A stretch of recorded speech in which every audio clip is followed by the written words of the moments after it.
owned the age of cheap money when everyone was whooping up those 1% short-term rates. Back then, I used to say he was raining on the party. Why didn't he just go home? He said then and writes now that Alan Greenspan fed the beast, and the results, well, they're beastly.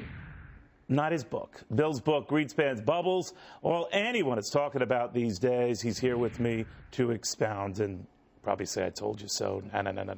Bill, good to have you. Thanks for that glowing introduction. Well, it's well-deserved, my friend, and this is someone who criticized your calls in the past, but don't criticizing your presence now. Let's talk about the Federal Reserve, because I think it's a crucial responsibility that people ignore. The Fed is responsible for inflation.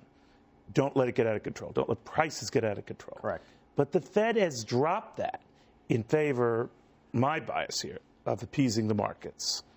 That, I think, is correct. The Fed can hide behind the fact they've got the dual responsibility of keeping the nation at as full employment as possible without creating inflation, but they're serving two masters for sure.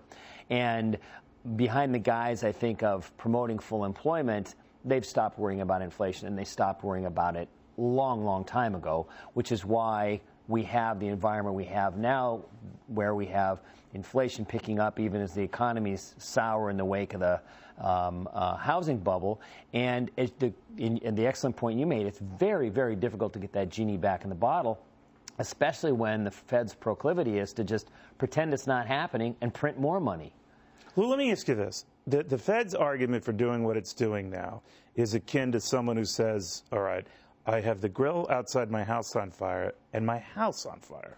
Now, I could address the grill, but I really got to look at the house. So the Fed sees you saying the economy could be falling out of bed.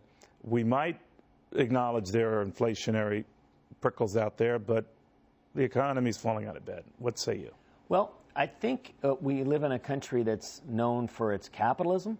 And throughout the history of capitalism and the history of this country, we have booms, we have busts.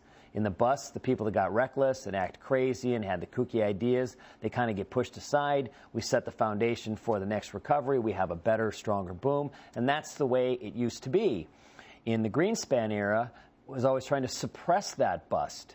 And for whatever reasons, we could get into what his motivation might have been, that's what happened. And so suppressing the downside has got us to this place where, like you said, the Fed is pandering to the stock market, or is perceived to be pandering to the stock market. And what is its number one job to you? I believe the number one job is to preserve the value of the currency. Said differently, keep inflation as low as possible. Now, its mandate also is to promote full employment. So, you're going to have, but there's going to be a certain amount of inflation.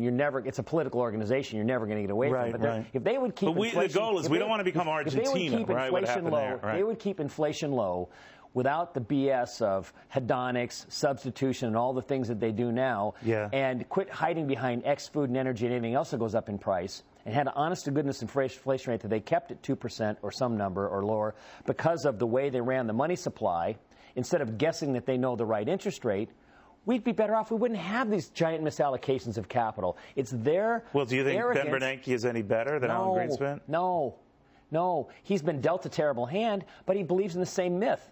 We'll pick the right interest rate. 3 looks good. 250, that might look good. It's guessing at the right interest rate to run the economy. That's what got us here. Well, Alan Greenspan guessed 1%, and keeping it there for, you argue, too long, creating this froth. And again, the reason why I tell you guys at home, what's amazing about Bill, I'm not drawing false smoke here, it's easy now to criticize St. Al. A lot of people have been criticizing Greenspan now, but Bill was doing it when everyone was saying he's St. Al. All right, so hats off to Bill again on that.